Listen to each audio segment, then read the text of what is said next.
Puji Tuhan, haleluya. Salam sejahtera bagi kita semua, umat-umat Tuhan, seluruh keluarga besar GBD El Shaddai Magelang. Senang sekali hari ini kita boleh bertemu kembali dalam Renungan 79. Kita semua diberkati dengan kebenaran firman Tuhan. Mari siapkan seluruh kehidupan kita untuk kita menerima setiap kebenaran firman Tuhan yang datang dalam setiap kehidupan kita. Tema firman Tuhan hari ini yang akan saya bawakan adalah jangan salah mengerti. Kita sama-sama membuka Alkitab kita di dalam kitab Yeremia pasal yang ke-7, ayat yang pertama dan kedua.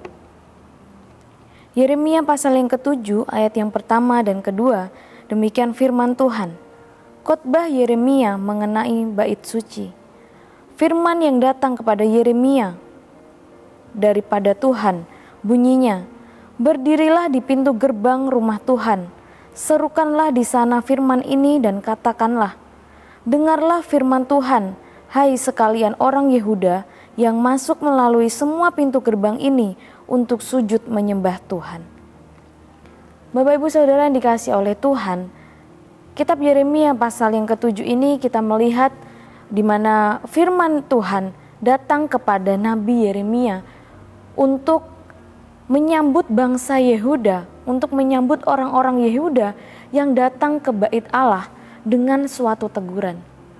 Bapak Ibu Saudara yang dikasihi oleh Tuhan, kalau di dalam ibadah kita ada penyambut jemaat yang menyambut dengan ramah, dengan senyuman, tetapi firman Tuhan datang kepada Nabi Yeremia, menugaskan, mengutus Nabi Yeremia untuk menyambut bangsa Yehuda yang datang ke bait Allah, tetapi dengan teguran.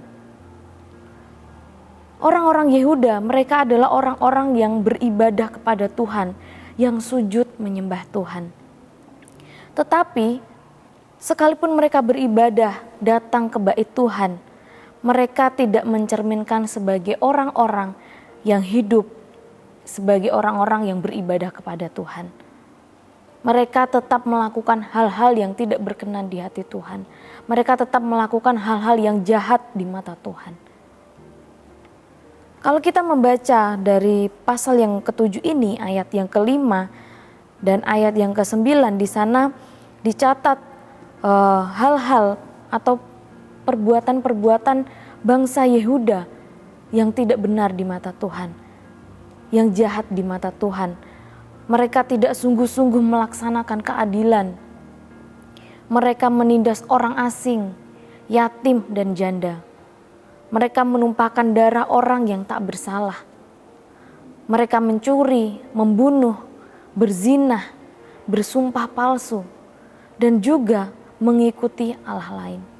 Padahal mereka adalah orang-orang yang datang ke bait Tuhan untuk sujud menyembah Tuhan. Tetapi di luar itu, mereka juga tetap melakukan hal yang tidak benar di mata Tuhan. Mereka melakukan hal-hal yang mendukakan hati Tuhan, yang jahat di mata Tuhan. Kehidupan mereka yang seperti itu, melakukan hal yang tidak benar di mata Tuhan, dan kemudian tetap datang ke bait Tuhan untuk beribadah, menjadikan bait Tuhan sebagai sarang penyamun, menjadikan bait Tuhan untuk bersembunyi dari perbuatan-perbuatan jahat mereka. Mereka beribadah kepada Tuhan, datang ke bait Tuhan, tetapi juga melakukan hal yang tidak benar di mata Tuhan. Kita sudah membahasnya, mereka melakukan hal-hal yang tidak berkenan di mata Tuhan, jahat di mata Tuhan. Tetapi mereka juga datang beribadah kepada Tuhan. Menjadikan bait Tuhan sebagai sarang penyamun. Menjadikan bait Tuhan menjadi tempat bersembunyi dari perbuatan jahat mereka. Menyangka bahwa mereka akan aman dan tetap selamat ketika mereka datang ke bait Tuhan. Sekalipun mereka tetap melakukan hal yang tidak benar di mata Tuhan. Dan menganggap tidak perlu adanya pertobatan. Bapak Ibu Saudara yang dikasihi oleh Tuhan, tentu ini adalah pengertian yang salah. Tentu ini adalah pemahaman yang salah. Orang-orang Yehuda salah mengerti tentang kasih dan pengampunan Tuhan. Mereka beranggapan sekalipun mereka melakukan hal yang tidak benar di mata Tuhan, mereka tetap aman dan selamat. Sehingga mereka tetap melakukan hal yang tidak benar dan pergi beribadah kepada Tuhan, datang ke bait Tuhan. orang yang salah mengerti, maka apa yang diperbuat itu pun menjadi salah. Di luar sana banyak sekali anak-anak Tuhan yang juga salah mengerti tentang kebenaran firman Tuhan. Ada pemahaman yang salah yang telah meracuni anak-anak Tuhan, yaitu sekali selamat tetap selamat. Suatu paham yang menyatakan bahwa sekalipun berbuat dosa, sekalipun hidup dalam dosa, melakukan hal yang jahat di mata Tuhan, tetapi akan tetap selamat. Seperti tadi yang saya katakan, tentu ini adalah pemahaman yang salah. Paham ini membuat banyak orang yang akhirnya tetap hidup dalam dosa dan tidak mau memperbaiki diri, tidak mau bertobat. Karena berpikir sekalipun berbuat yang tidak benar, sekalipun hidup melakukan dosa, tetapi akan aman, akan selamat. Seperti orang-orang Yehuda, mereka juga berpikir seperti itu. Mereka tetap melakukan hal yang tidak benar, melakukan hal yang jahat di mata Tuhan, dan berpikir bahwa ketika mereka datang ke bait Tuhan untuk sujud menyembah Tuhan, mereka diselamatkan, mereka aman dari hukuman Tuhan. Di dalam 1 Yohanes 1 ayat yang ke-9, firman Tuhan katakan, jika kita mengaku dosa kita, maka Ia yang adalah setia dan adil, sehingga Ia akan mengampuni segala dosa kita dan menyucikan kita dari segala kejahatan. Dia mengampuni dosa dan kesalahan siapa saja yang datang kepadanya. Tuhan kita Yesus Kristus, Dia mengampuni segala kesalahan dan dosa setiap orang yang mau datang kepada Tuhan. Tetapi kasih dan pengampunan Tuhan ini bukan suatu kesempatan untuk terus berbuat dosa. Ketika seseorang datang kepada Tuhan meminta ampun, Tuhan ampuni setiap kesalahan dan dosanya. Tetapi itu bukan suatu kesempatan untuk terus berbuat dosa. Itu bukan suatu kesempatan untuk terus melakukan hal yang jahat di mata Tuhan. Dengan berpikir, toh saya datang kepada Tuhan, Tuhan akan mengampuni saya. Di dalam Roma pasal yang ke-11 ayat yang ke-22. Roma 11 ayat yang ke-22. Sebab itu perhatikanlah kemurahan Allah dan juga kekerasannya, yaitu kekerasan atas orang-orang yang telah jatuh, tetapi atas kamu kemurahannya, yaitu jika kamu tetap dalam kemurahannya, jika tidak kamu pun akan dipotong juga. Bapak Ibu Saudara yang dikasihi oleh Tuhan, banyak orang hanya menilai Tuhan dari sisi kemurahannya. Tuhan itu adalah Allah yang murah hati, penuh kasih, penuh pengampunan. Tentu itu hal yang benar. Tetapi ketika kita hanya memandang sisi itu, kita melupakan bahwa Tuhan itu juga Tuhan yang adil. Dia mempunyai hati yang keras bagi mereka yang tidak mau meninggalkan dosa. Bagi orang-orang yang terus hidup melakukan hal yang jahat di mata Tuhan. Dia adalah Allah yang penuh kemurahan, tetapi Dia juga Allah yang keras bagi mereka yang terus hidup dalam dosa. Tuhan adalah Allah yang penuh kemurahan, tetapi juga punya hati yang keras untuk orang-orang yang menganggap remeh kasih Tuhan, yang terus hidup dalam dosa, tidak mau bertobat, melakukan hal-hal yang tidak benar di mata Tuhan.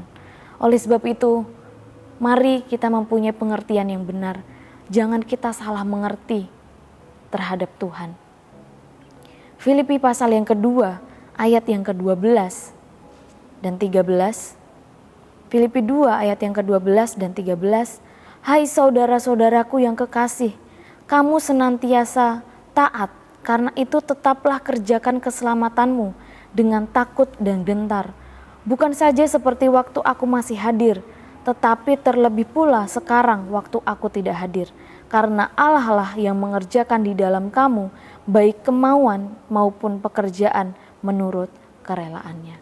Mari Bapak Ibu Saudara, kita pahami dengan benar setiap kebenaran firman Tuhan yang kita terima. Jangan salah mengerti terhadap Tuhan.